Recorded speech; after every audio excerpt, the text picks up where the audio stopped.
On today's World Insight with Tian Wei, Arab League and EU opposition to U.S. recognition of the Golan Heights as Israeli territory. What gives? A former U.S. ambassador to China speaks his mind on the state of China-U.S. trade talks. And a former Japanese prime minister on why good neighborly relations between China and Japan matter.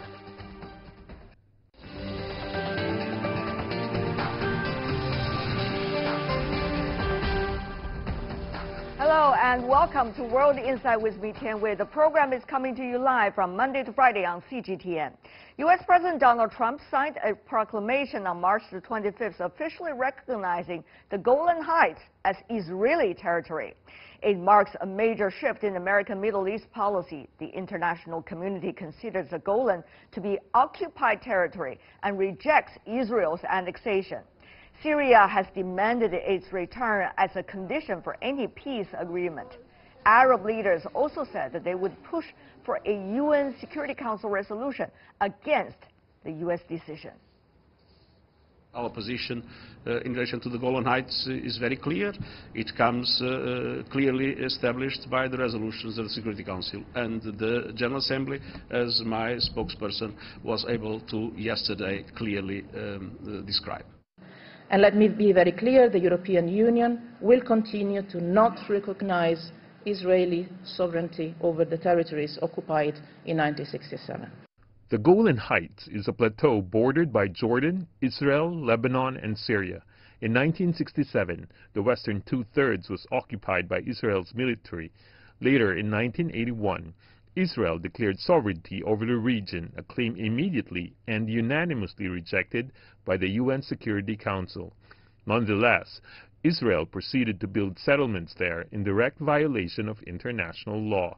There are now nearly 20,000 Jewish settlers living in over 30 settlements across the territory. There are also roughly 20,000 ethnic Druze in the Israeli-occupied area. The majority consider themselves Syrians and refuse to apply for Israeli citizenship.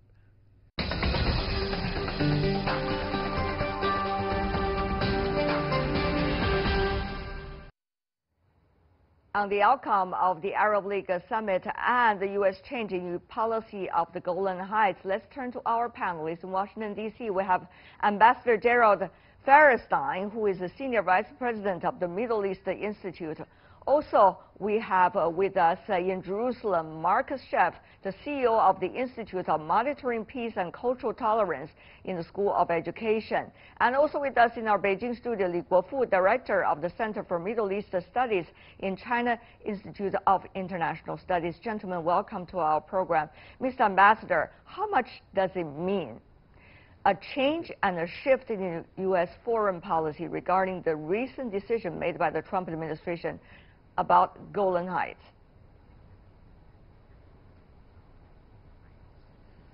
Well, at the end of the day, it probably doesn't really mean very much. As your analyst commented earlier, the U.S. decision, of the Trump administration's decision, has been widely rejected by the rest of the international community, including the European Union, Russia, and the other members of the Security Council.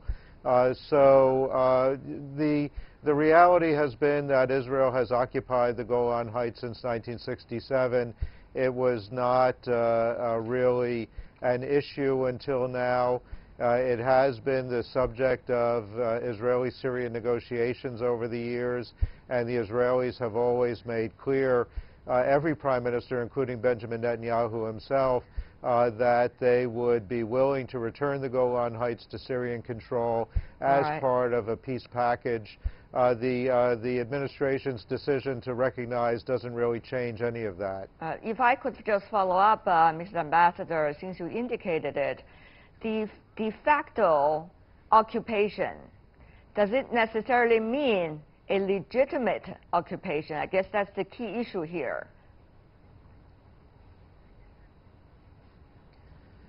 Well, within the context of UN Security Council Resolution 242, the Land for Peace resolution, Israel's occupation of the Golan Heights was legitimate until such time as there is a peace agreement between Israel and Syria, at which point the Israelis would be expected to return the Golan Heights to Syrian control. And this has always been the negotiating strategy between the two countries. The current issue within Syria means that the Syrian government really is in a position to negotiate with Israel. Right. But I think that the expectation would still be, if there were ever a return to negotiations, Golan Heights would be on the table. Right. The fact that the Syrian situation is more complicated than just the Golan Heights itself makes the whole process much more complicated and much more prolonged than one would assume, Mr. Lee. I think, this is an issue, as the ambassador has just now said, that, is a matter of the fact on the ground. And whether it will be and seriously change the status quo, I personally believe it will much depends on what, the Israeli, especially the Netanyahu government's going to do for the next. And since, Israeli sees the Golan Heights as, the ambassador said that, the serious Israeli government has very careful with this piece of land, never allowed the Jewish settlements to be there. And if, after U.S. President Donald Trump has made this kind of decision, if the Israeli governments to let large, the settlements to be settled in the Golan Heights, that's changing, the facts. Right. And I believe that, this is a very bad example for the international law, and also violated the international law and as well as the UN Charter. I see. Mr. Chef, coming from Israel, obviously we know where you stand, but the fact that the latest news suggesting Israel is likely to move 250,000 settlers onto the Golan Heights, what does that mean?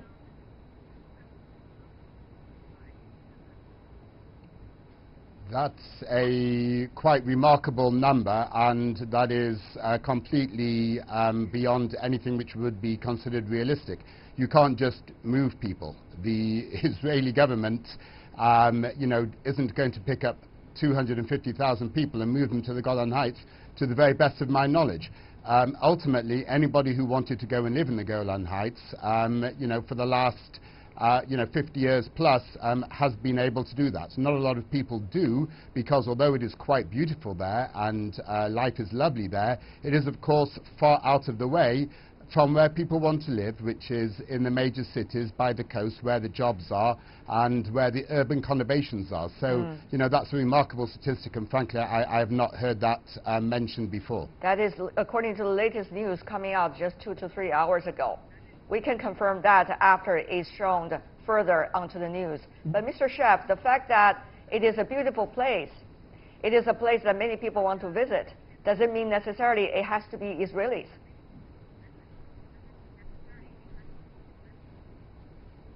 Well, I think as the ambassador said, quite clearly, yes. Can you hear me? Yes, go ahead, sir.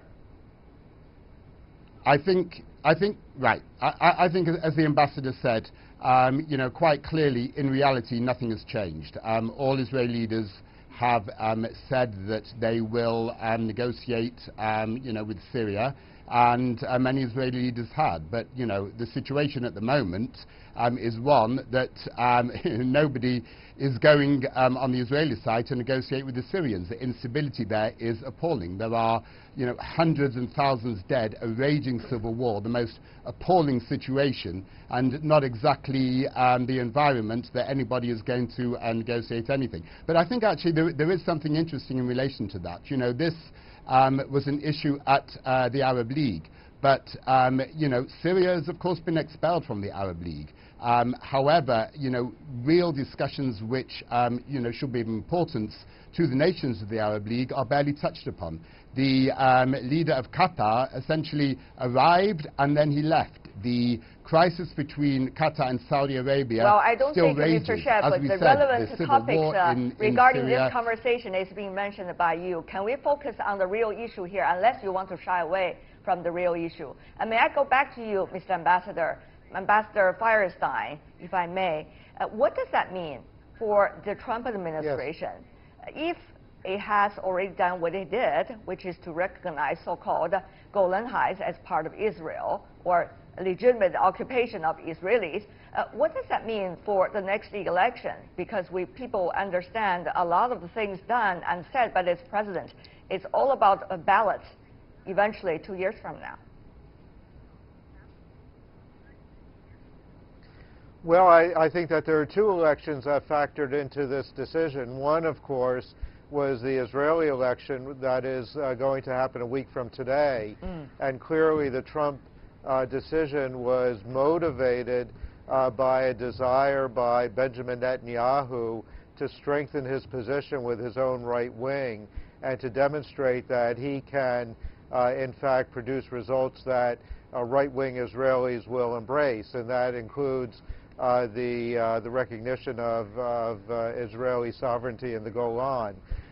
Within the context of the U.S. political situation, Donald Trump is likely to see this as something that pleases his base, and that is primarily Christian evangelicals who are these days within the United States domestic political scene the strongest supporters of Israel, far more so than the American Jewish community. So this will be popular with Christian evangelicals here, as well as rightist Israelis in Israel. And Trump clearly hopes that in both elections, this year in Israel, next year in the United States, it will improve his and Benjamin Netanyahu's prospects. Mr. Schiff, on the other hand, with the upcoming election, as Mr. Ambassador just mentioned, how much of a political boost will that mean for Mr. Netanyahu?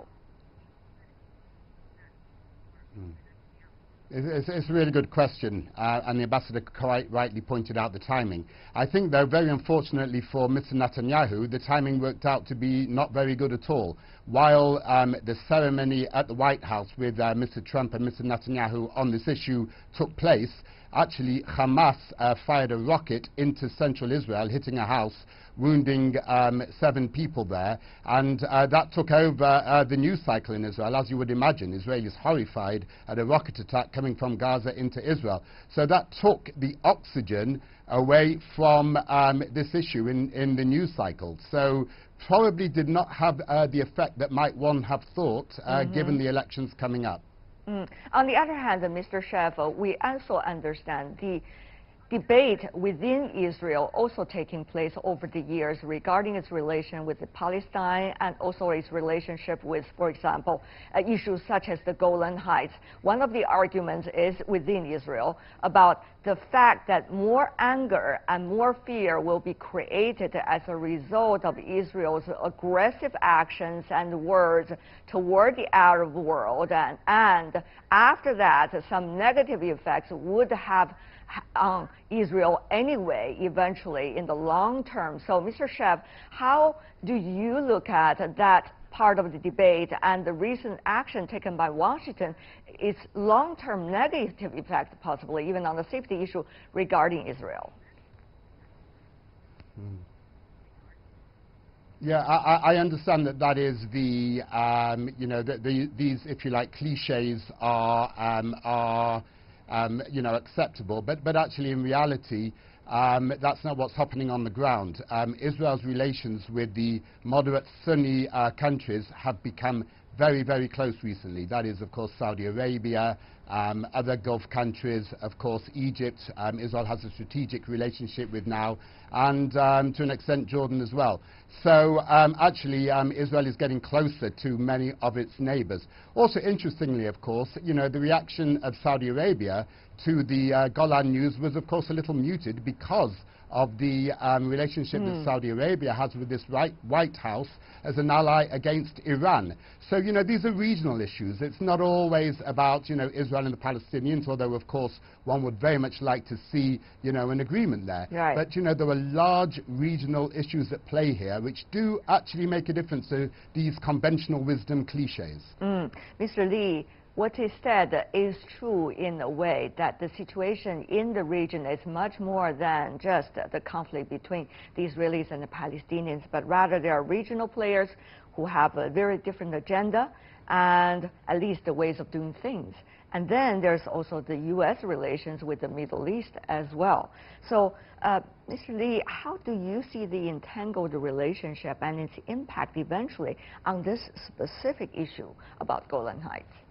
I think, the Trump's decision, and especially, has been embarrassed those, the American airlines in the region. And some people say that, his decision may be, in favor of, the BBN and Netanyahu's, elections, and also to gain some of his own space at home. But sometimes, people say that at the same time, it would, at the cost of his own Middle East peace plan, which will be issued after Israeli elections.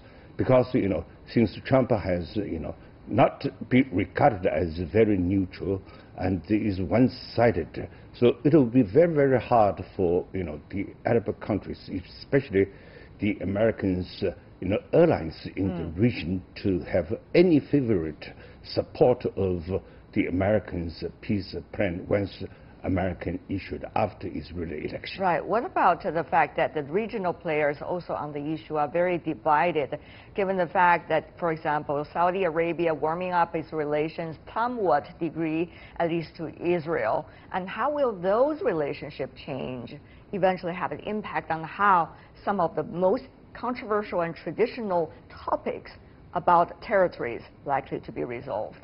I think, the Trump's decision, actually, I don't believe it will be, make, the Israel and those Sunni Arab countries more closer.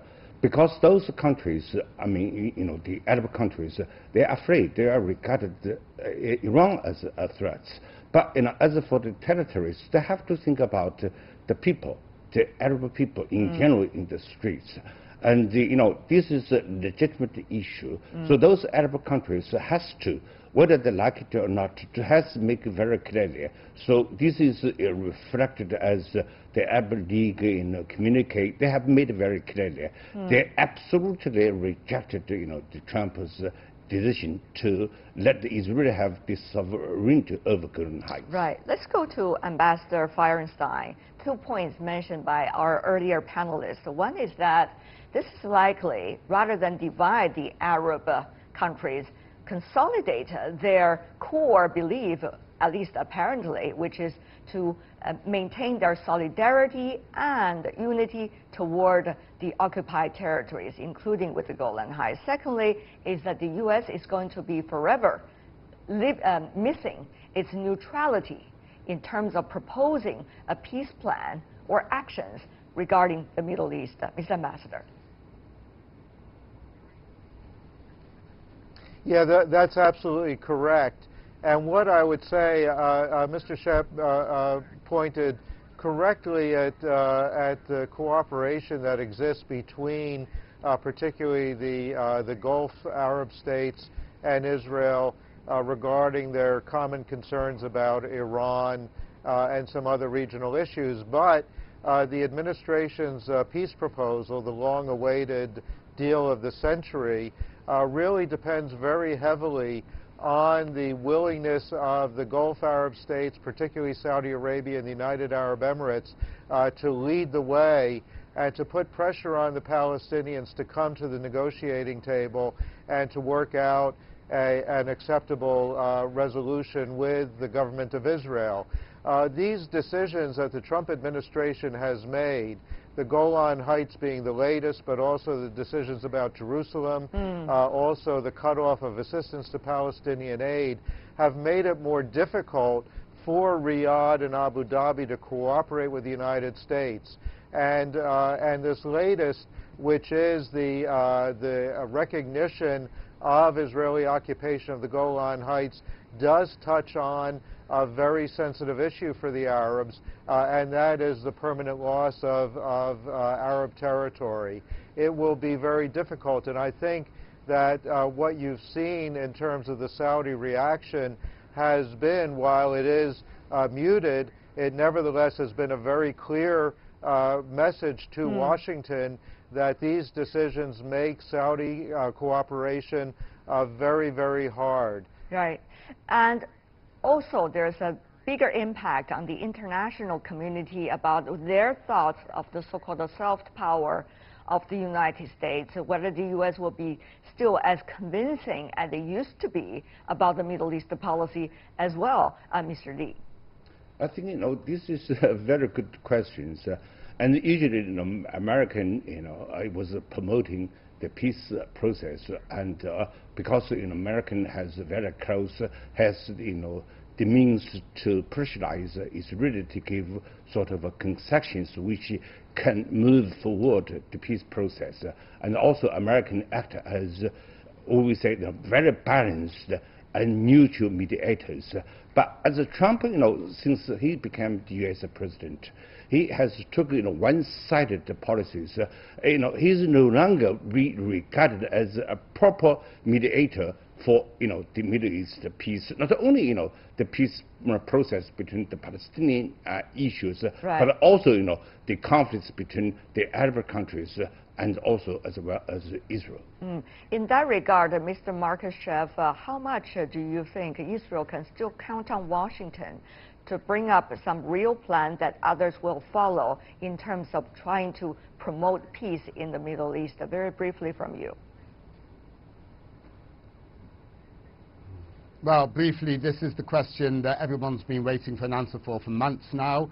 We do not know the contents of this peace plan. Frankly, nobody is desperately optimistic that it will be a breakthrough plan, but we all live in hope.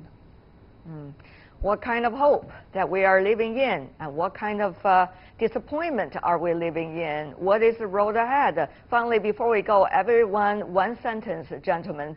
Let's start from Mr. Ambassador Feuerstein.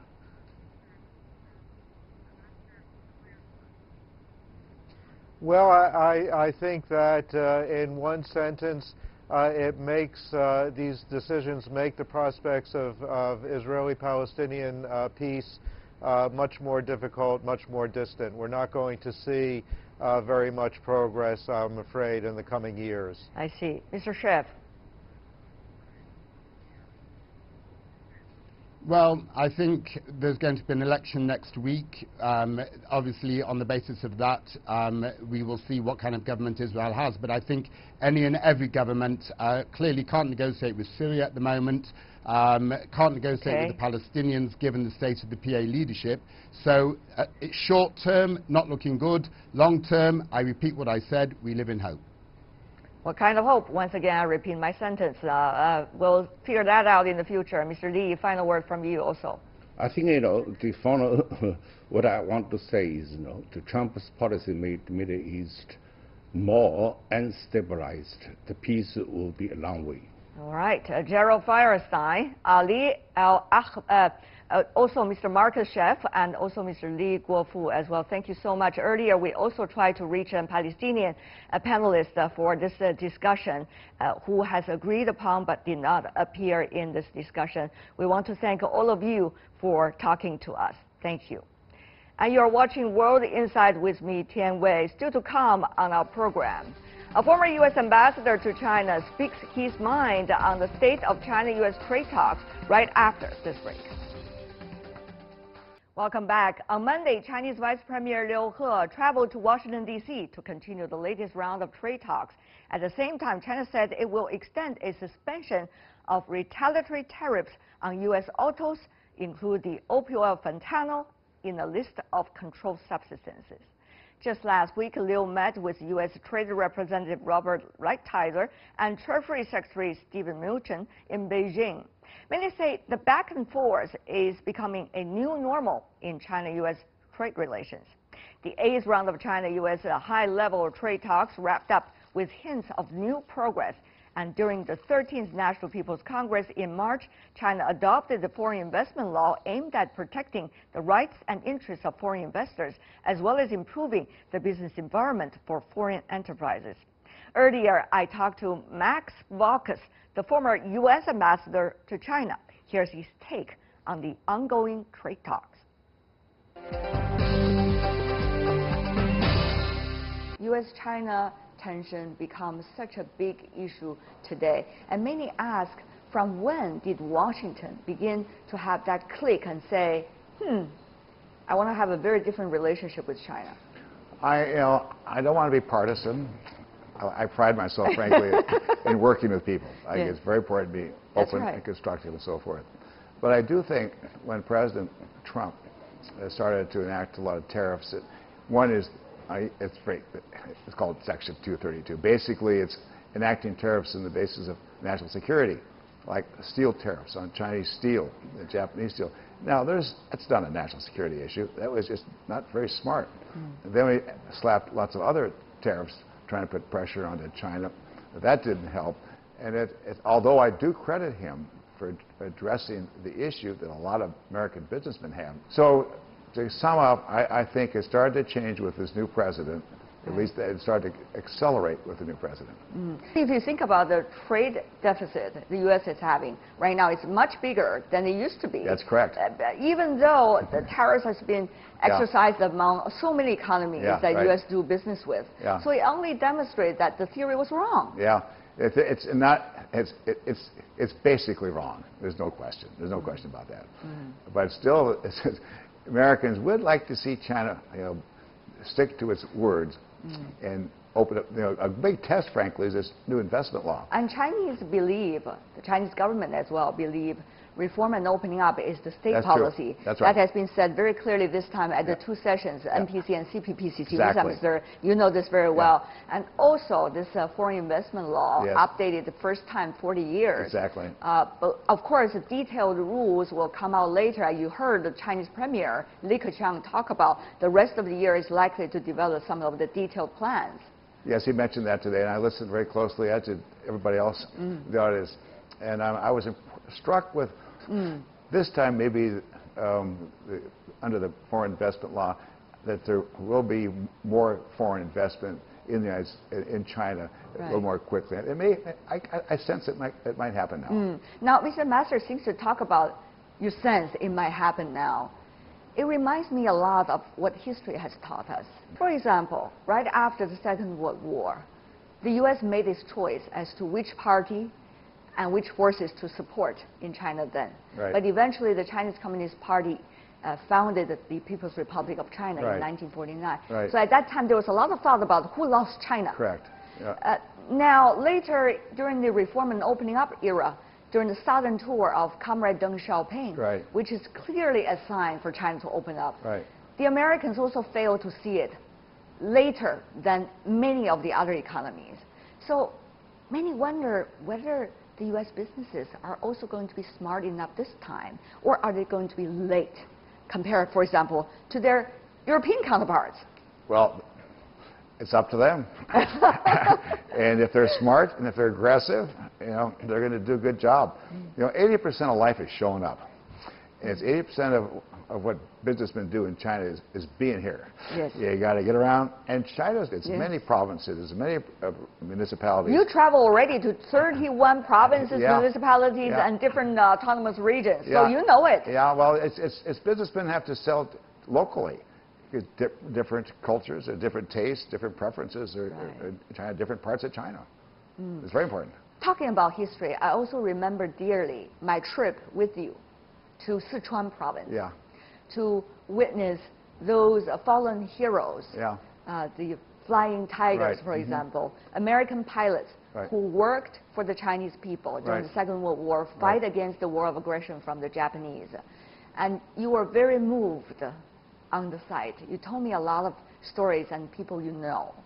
Mr. Ambassador, I really wondered, are we really well informed about our history when we are making our decisions? You ask a very good question. I was so touched there with the Flying Tigers. But I also realized, boy, a lot of people really don't know about this. No, not many know about it. And even in China, because I'd sometimes in different parts of China, down in Yunnan, talking about the Claire Chennault and the Flying Tigers, and I'd get strange little looks. And also I talk to Americans.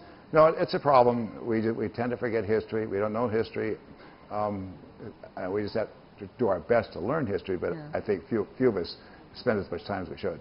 So many people around us that you know over the years have been building this bridge between China and the United States. I mean, after all, it's 40 years. Remember how difficult it was when the relationship was established. So people say, will the efforts of 40 years be wasted as a result of the ever-diminishing trust between the two countries? I don't think they'll be wasted. You're a natural optimistic person, aren't you? Well, I am naturally. Frankly, we don't have any choice. It's better to be optimistic than not. But I was a little struck today. There was a very interesting conference today between Premier Li Keqiang and about 100, 200 businessmen. And I was just struck with the observation that often the connections and the ties and the binds between our countries are really business to business. And politics sometimes gets in the way. The headlines sometimes get in the way. The more American businesses, Chinese businessmen too, hey, start to talk to each other, try to work something out, that's going to help a lot. Business can help create the ties. Max Bock is a former U.S. ambassador to China, talking about trying to build trust and consensus once again between China and the United States. You're watching World Insight with me, Tian Wei. Still to come on our program, a former Japanese prime minister talks about why good neighborly relations between China and Japan really matter. That's after the break.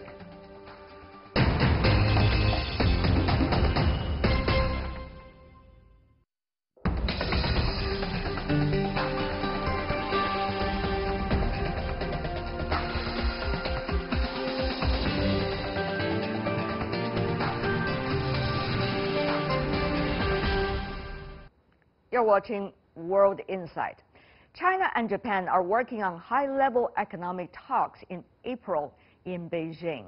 The two countries held a dialogue in Tokyo 2018 for the first time in about 8 years.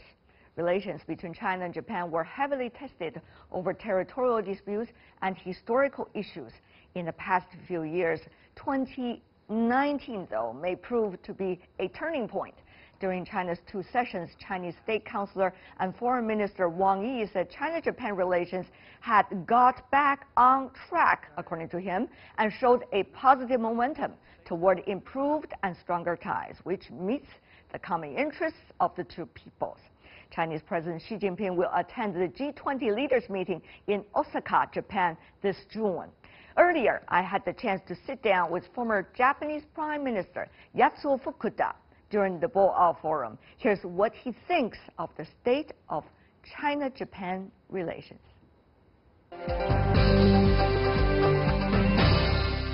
Mr. Prime Minister, what a pleasure to see you on CGTN. Are you worried that geopolitics might be defining our world from now on? 今ね、その国と国の I think nowadays the distance between countries have almost disappeared, considering the fact that infrastructure has developed and also that information can be shared at the same time around the world. So with this, I wonder to what extent geopolitics really has meaning. At the same time, I feel that if your countries are close to each other geopolitically, then it is easier for people-to-people exchange. For example, a lot of Chinese people visit Japan nowadays to see various places or enjoy Japanese food. And also, Japanese people visit China. And as such, I think if your countries are closer to each other, people-to-people exchange is easy. And I feel that it's a little bit similar to the exchange of information if you are close to each other. So in that sense, maybe geopolitics does have a meaning. Your family, your father, Mr. Prime Minister Senior, I guess, and you have been instrumental in working on China-Japan relations. At times of turbulence, you were like an anchor over there for the stability of this relationship. Now things have been getting warmer, apparently. What can we expect for the rest of the year with China and Japan, and also with Japan as the host country for the G20 summit?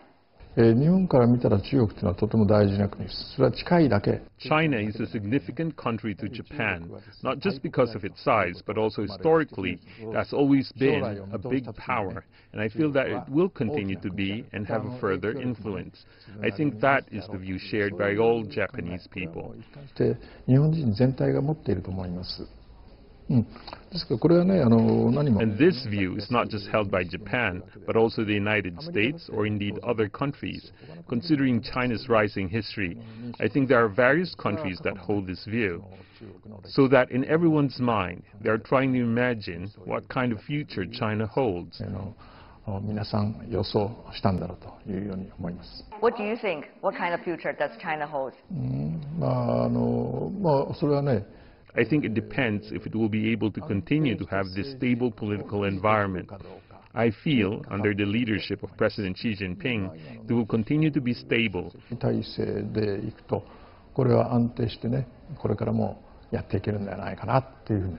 When the document of friendship and also peace signed between China and Japan 40 years ago, one of the clauses specifically specify about against the hegemony in the world and any party playing a hegemonic role in the world. Of course, that has a lot to do with the politics then. But now, do you think it is still relevant today?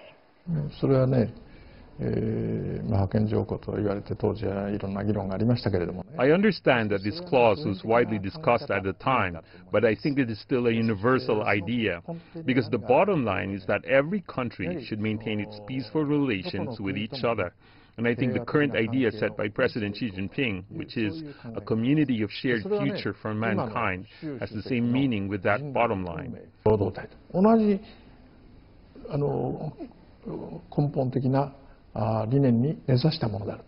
Now, there has been a lot of issues going on recently in our region about trade, for example. Japan has a more active role in Southeast Asia with the ASEAN countries. There's also a more pivotal role Japan played with CPTPP. Meanwhile, you also see China and Japan seem to be getting ever more closer compared to earlier times for trade and economic cooperation.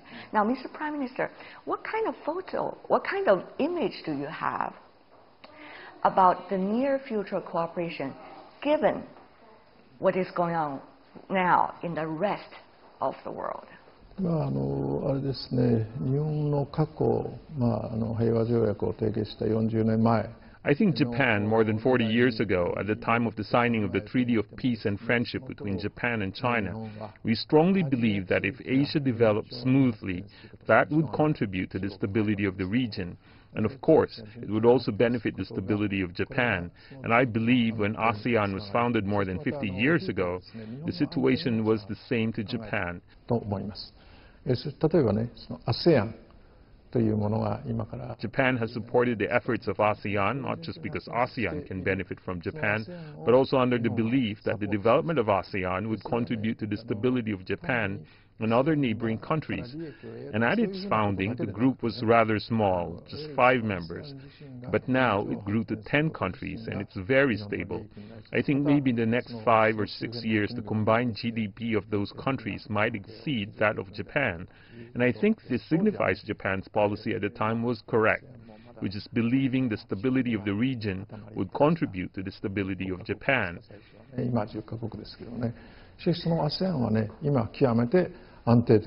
This way of thinking is very important, and it will continue to be important. And I think China also understands that, and it is carrying out similar policies. And I believe it's on the right direction. So now I feel that everything is going to be okay. One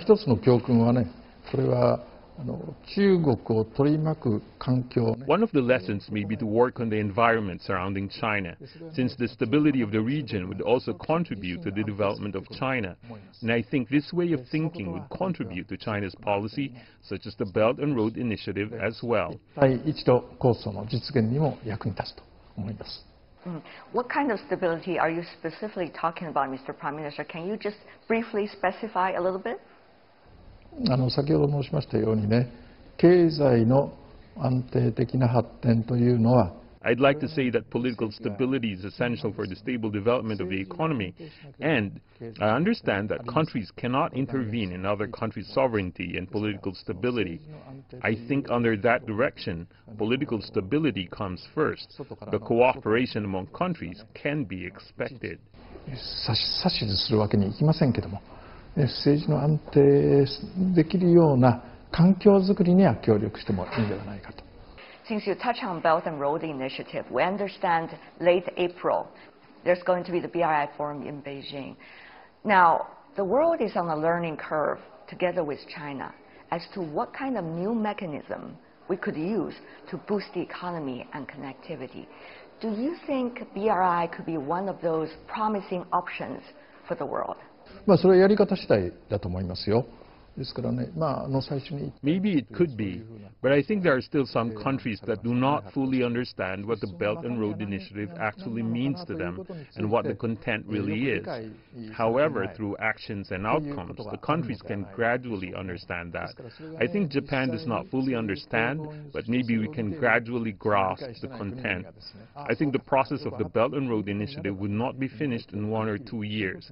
It will take a long time, and it's likely that, in the end, the world can cooperate on this platform. 国の一つです。しかし、だんだんと理解をし始めているというように思いますからね。Thank you so much, Mr. Prime Minister, for being with us. Thank you for sharing your insights. 不客气。Oh, 谢谢您。谢谢。